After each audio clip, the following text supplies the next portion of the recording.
Welcome to my new blog. તો finally મિત્રો આ છે સીધો અને સામું જોઈને શરમા છે કેમેરા સામું જોઈને જોવો તમે. અને આ બટેટા બફાઈ ગયા છે હવે. અને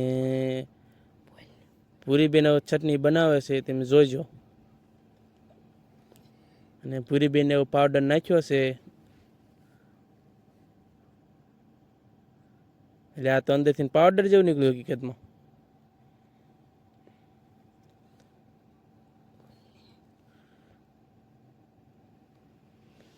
યશોદુભાઈ આ શું બનાવે છે?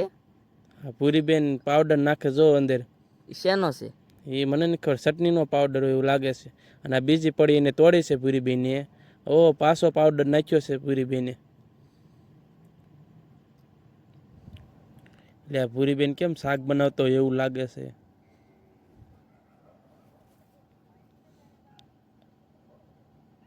એટલે બટાટા ભૂંગળામાં તો ચટણી નાખવાની હોય. હા પૂરી બેન બનાવે છે જો તમે એની સામું. અને ફાઇનલી મિત્રો જો પૂરી બેને ચટણી બનાવી છે લાલ લાલ જેવી. અને બટેટા બાકી છે જે તમે જોજો મિત્રો આગળ. અને બટેટા બફાઈ ગયા છે ફાઇનલી. અને હવે ભૂંગળા તળવાનું વાડું છે. અને ભૂંગળા જો મિત્રો હું નાખું છું તેલમાં. અને ફાઇનલી 4-5 ભૂંગળા નાખી દીધા. અને એ તો આમ જો ભાળો એમ તળાઈ ગયા તમે જો એની સામું. મોઢામાં પાણી આવવા મળતું છે વાંધાની. તમારે મિત્રો ખાવો હોય ને તો સબસ્ક્રાઈબ કરો અમારી ચેનલને.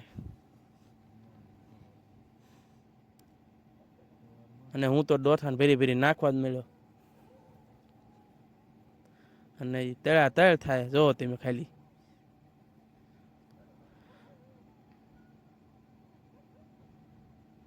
ફાઇનલી મિત્રો અને બીજું વસ્તુ છે આપણે ભેળ હતન છે હારો હાર જો. અને વિડીયો સારો લાગ્યો હોય તો લાઈક કરો, સબસ્ક્રાઈબ કરો.